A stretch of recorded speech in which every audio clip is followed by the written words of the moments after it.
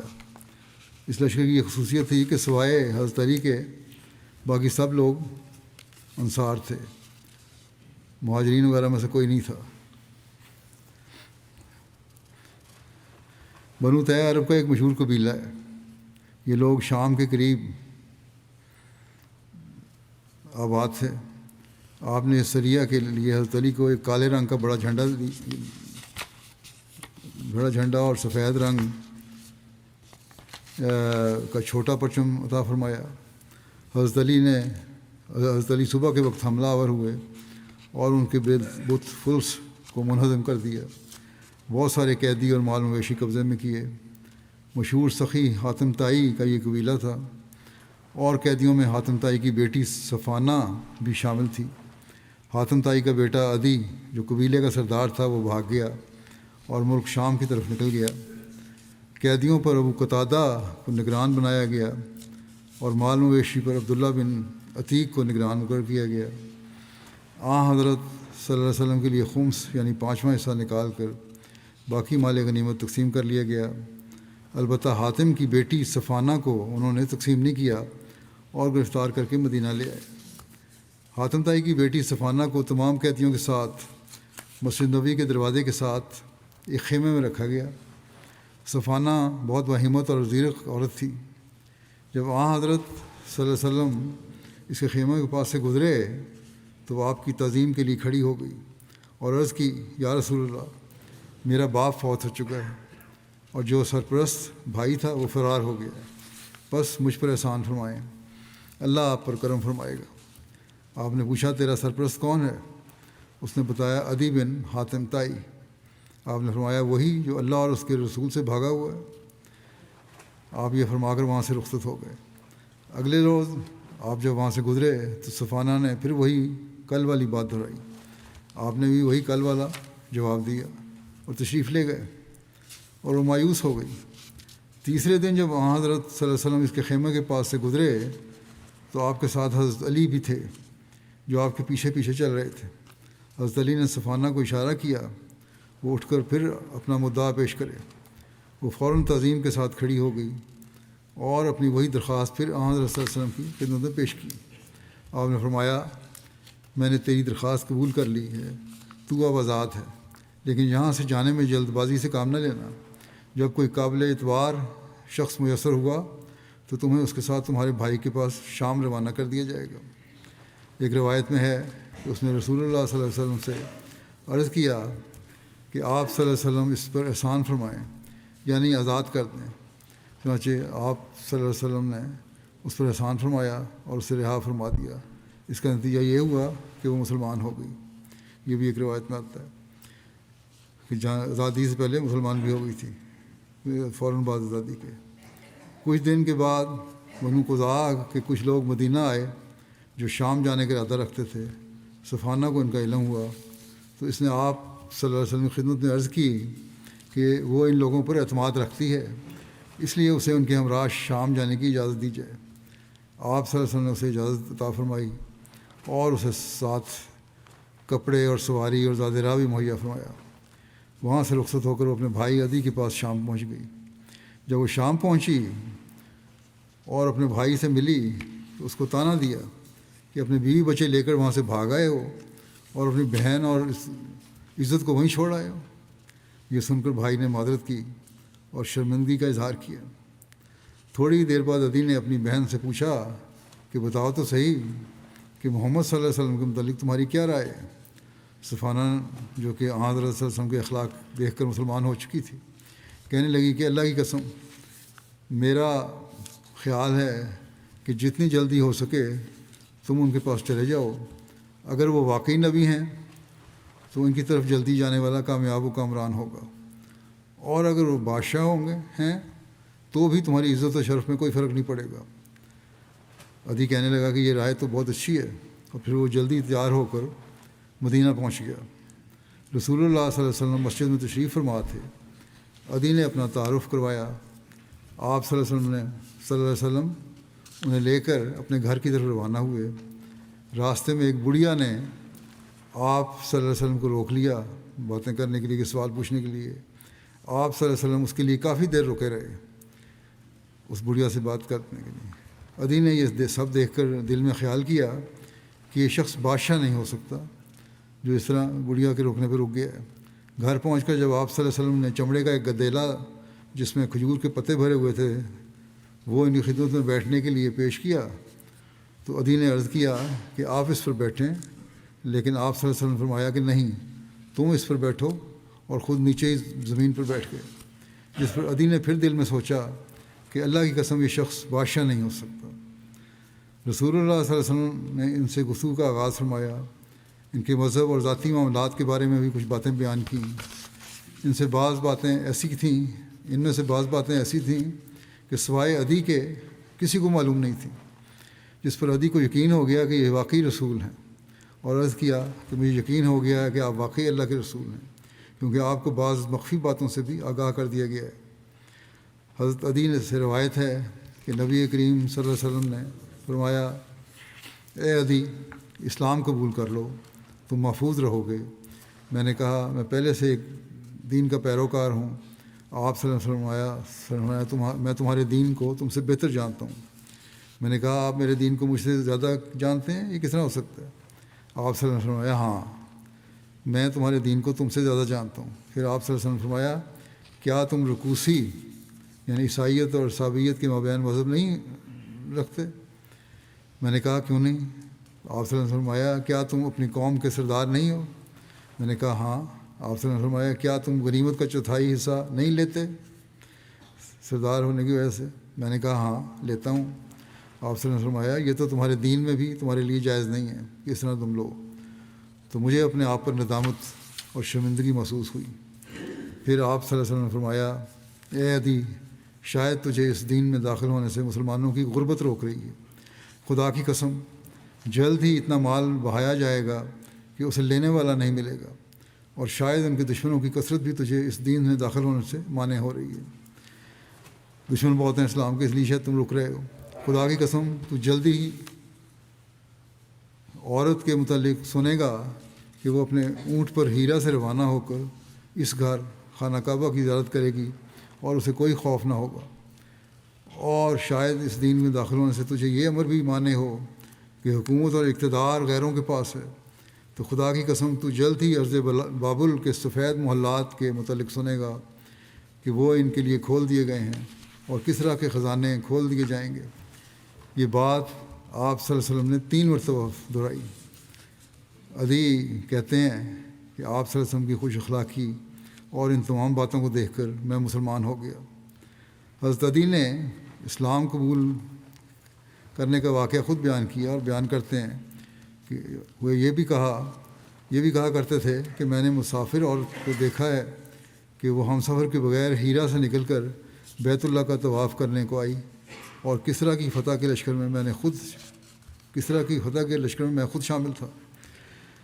قبول اسلام کے بعد حضرت عدی اسلامی احکام کا بہت اہتمام کیا کرتے تھے. نماز کے لیے ہر وقت باوضو رہتے اور نماز کی ادائیگی کے لیے بہت فکر مند اور مستعد رہتے تھے. یہ جو لوگ بار بار سوال کرتے ہیں کہ ہم محرم کا رشتہ حج کے لیے جانا ضروری ہے، وہ حالات میں ضروری تھا، اس کا میں کئی دفعہ جواب بھی دے چکا ہوں. لیکن یہ بھی اس بات کی تائید کرتی ہے کہ یہ کہتے ہیں میں نے خود دیکھا ایک عورت نکلی ہے ہیرا سے اور اکیلی تھی اور کعبہ کے طواف کے لیے آئی اور کوئی اس کے ساتھ نہیں تھا، کوئی محرم والی بات شرط نہیں تھی. حضرت علی کی اس مہم کے کچھ دیر بعد طے قبیلہ کا وفد آن صلی اللہ علیہ وسلم کی خدمت میں حاضر ہوا اور انہوں نے اسلام قبول کر لیا. پھر سریہ عکاشہ بن محصن کا ذکر ہے جو جناب کی طرف تھا. یہ سریہ ربیع ثانی 9 ہجری میں رونما ہوا. حضرت عکاشہ کا یہ سریہ مدینہ منورہ کے شمال میں ادرا اور بلی کے قبائل میں پیش آیا جو جناب کے آس پاس رہتے تھے. بعض روایات میں اس علاقے کا نام جباب بھی بیان ہوا ہے. اس سریہ کی مزید تفصیلات زیادہ بیان نہیں ہوئیں، بس اتنا ہی ذکر ہے کہ سریہ ہوا تھا۔ اب غزوہ تبوک کے بارے میں بعض ابتدائی باتیں پیش کر دیتا ہوں۔ رجب 9 ہجری ستمبر 630 عیسوی میں یہ ہوا۔ غزوہ طائف کے بعد ماہ رجب 9 ہجری میں آپ صلی اللہ علیہ وسلم اس غزوہ کے لیے روانہ ہوئے۔ یہ حضرت صلی اللہ علیہ وسلم کی حیات مبارکہ کا آخری غزوہ تھا۔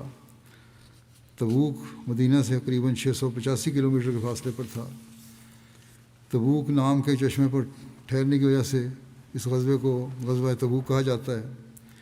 رسول اللہ صلی اللہ علیہ وسلم نے تبوک کے قریب پہنچ کر شرکائے قافلہ سے فرمایا، انکم ستاتون غدن انشاء اللہ این تبوک، کہ کل تم تبوک کے چشمے پر پہنچ جاؤ گے انشاءاللہ۔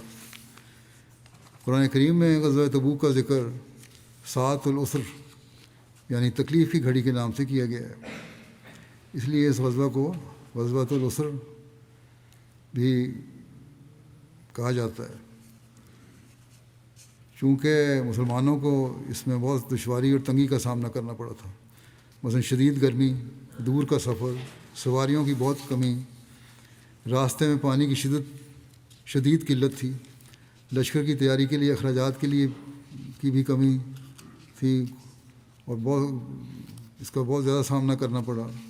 ان سب تکالیف کی وجہ سے اس کو جیش الاسرا بھی کہا جاتا ہے، یعنی تنگی اور تکلیف والا لشکر۔ اس غزوے کو غزوۃ الفاضحہ بھی کہتے ہیں۔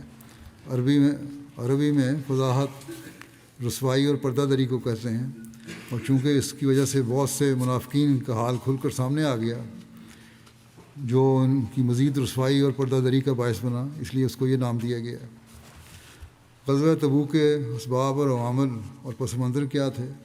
ویسے تو اہل مدینہ کو بیرونی طاقتوں، خاص طور پر رومیوں کے حمایت یافتہ بنو غسان کے حملے کا ہر وقت خطرہ رہتا تھا، اور ایسی اطلاعات بھی تھیں کہ یہ دونوں یعنی رومی اور غسانی کسی جنگ کی تیاری کر رہے ہیں۔ غسانی حملے کے خطرہ اور خوف کے بارے میں حضرت عمر خود بیان فرماتے ہیں کہ ہمیں ہر وقت غسانیوں کے حملے کا ڈر رہتا تھا، یعنی ہر وقت یہ خدشہ اور خیال ہوتا تھا کہ اب حملہ ہوا کہ اب ہوا۔ جو البتہ تبوک کے جنگ کا فوری سبب ہوا وہ یہ ایک روایت میں اس طرح ہے کہ تاجروں کی ایک جماعت نے جو مدینہ میں شام سے زیتون کا تیل لائی تھی، مسلمانوں کو بتایا کہ اہل روم نے شام میں ایک بہت بڑا لشکر جمع کیا اور ہرقل نے ان فوجیوں یا اتحادیوں کو 1 سال کا خرچہ فراہم کیا ہے۔ اس کے ساتھ لخم، جذام، عاملہ، غسان اور دیگر عیسائی قبائل مل گئے ہیں اور ان کے ہراول دستہ بلقاء تک پہنچ چکا ہے۔ بلقاء ملک شام میں واقع ایک علاقہ ہے جو دمشق اور وادی القرا کے درمیان ہے۔ اس غزوے کا دوسرا سبب یہ بھی ہوا ایک روایت میں جس کا ذکر ملتا ہے کہ عرب کے عیسائیوں نے ہرقل کی طرف لکھا کہ جس شخص نے نبوت کا دعویٰ کیا ہے یعنی محمد صلی اللہ علیہ وسلم، وہ ہلاک ہو گیا نعوذ باللہ، اور اس کے ساتھیوں کو قحط سالی نے آ لیا ہے اور ان کے مال مویشی تباہ ہو گئے ہیں، اور اب ان پر حملہ آور ہونے اور عیسائیت کو غالب کرنے کا نہایت سازگار موقع ہے۔ چنانچہ اس نے اپنی فوجی جرنیل کو 40,000 کے لشکر کے ساتھ روانہ کیا۔ اس جرنیل کا نام قباز یا زنات تھا۔ حضرت صلی اللہ علیہ وسلم کو جب اس لشکر کی خبر ملی تو آپ صلی اللہ علیہ وسلم نے بھی لشکر تیار کرنے کا ارشاد فرمایا۔ بنیادی سبب یہی معلوم ہوتا ہے کہ مکہ فتح ہونے کے بعد اور جنگ حنین میں بنو حوازن جیسے طاقتور ترین قبیلے کو بھی عبرتناک شکست دینے کے بعد عرب کے ارد گرد کے تمام قبائل پر مسلمانوں کو غلبہ ملنے کے بعد یہود و نصارہ اور منافقین ایک مرتبہ پھر سر جوڑ کر بیٹھے اور اپنی ہر کوشش کو ناکام ہوتے دیکھ کر اس وقت کی سپر پاور یعنی کیسر روم سے مدد مانگنے کا فیصلہ کیا، اور اس کے لیے انہوں نے ایک بہت بڑی اور بہت ہی خطرناک پلاننگ کی۔ ایک طرف کیسر روم سے رابطہ کیے اور اس کو تیار کیا کہ وہ اپنی فوج بھیجے تاکہ مسلمانوں کا قلع کما کیا جائے، اور دوسری طرف منافقین نے یہ کیا کہ مدینے میں پہلے سے ہی یہ افواہیں اڑانا شروع کر دیں کہ کیسر روم اپنے لشکر بھیج رہا ہے جو مدینے میں محمد صلی اللہ علیہ وسلم سمیت تمام مسلمانوں کا قلع کما کر دے گا۔ اس طرح سے منافقین اور دوسرے مخالف یہ چاہتے تھے کہ زیادہ ممکن ہے کہ آن صلی اللہ علیہ وسلم خود ہی لشکر کا مقابلہ کرنے کے لیے مدینہ سے شام کی طرف نکل جائیں گے، اور دونوں صورتوں میں سفر کی مشکلات یا کیسر روم سے مقابلہ مسلمانوں اور آن حضرت صلی اللہ علیہ وسلم کی نعوذ باللہ ہلاکت کو یقینی بنا دے گا۔ بہرحال یہ ان کی خواہش تھی، اس کی اب مزید لمبی تفصیل ہے جو انشاءاللہ آئندہ بیان کروں گا۔ آج ربا میں مسجد مہدی گول بازار میں اس پر دہشت گردوں نے حملہ بھی کیا اور ہمارے 5-6 لوگ زخمی ہیں، وہاں 2 بہت زیادہ زخمی ہیں، آپریشن وغیرہ بھی ہو رہا تھا ان کا، اور لگتا ہے کہ ان کی حالت بہتر ہو گئی ہو، باقی زخمی بھی اللہ تعالیٰ ان پر فضل فرمائے۔ اور بعض جو 2 سیریس زخمی ہیں ان کے پیٹ میں گولیاں لگی ہیں۔ دہشت گرد کو ایک کو ہمارے سیکورٹی والوں نے مار دیا ہے، ایک دوڑ گیا ہے۔ یہی ابھی تک کی رپورٹ ہے، ابھی تفصیلات ابھی آئیں گی۔ اللہ تعالیٰ دہشت گردوں اور قانون توڑنے والوں اور جماعت کے مخالفین کو جلد پکڑے۔ پنجاب کی حکومت، وزیر اعلیٰ اور حکومت یہ دعویٰ کر رہے ہیں کہ پنجاب میں 100% جرائم کنٹرول ہو چکے ہیں اور کوئی مجرم نہیں رہا، لیکن احمدیوں پہ جو آئے دن حملے ہوتے ہیں، قتل شہید کیے جا رہے ہیں یا زخمی کیے جا رہے ہیں یا ان کے مالوں کو آگے لگائی جا رہی ہیں، اس کو شاید یہ جرم سمجھتے نہیں۔ اللہ تعالیٰ ان حکومتوں کو بھی عقل دے اور جلد ہی اللہ تعالیٰ جماعت کے حق میں نشان ظاہر فرمائے۔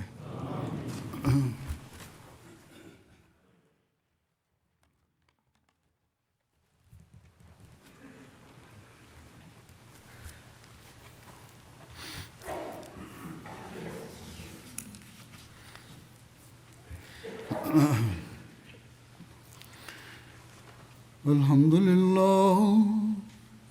لله نحمده ونستعينه ونستغفره ونؤمن به ونتوكل عليه ونعوذ بالله من شرور أنفسنا ومن سيئات أعمالنا من يهده الله فلا مضل له ومن يضلل فلا هادي له ونشهد أن لا إله إلا الله ونشهد أن محمدا عبده ورسوله عباد الله رحمكم الله إن الله يأمر بالعدل والإحسان وإيتاء ذي القربى وينهى عن الفحشاء والمنكر والبغي يعظكم لعلكم تذكرون اذكروا الله يذكركم وادعوه يستجب لكم ولذكر الله أكبر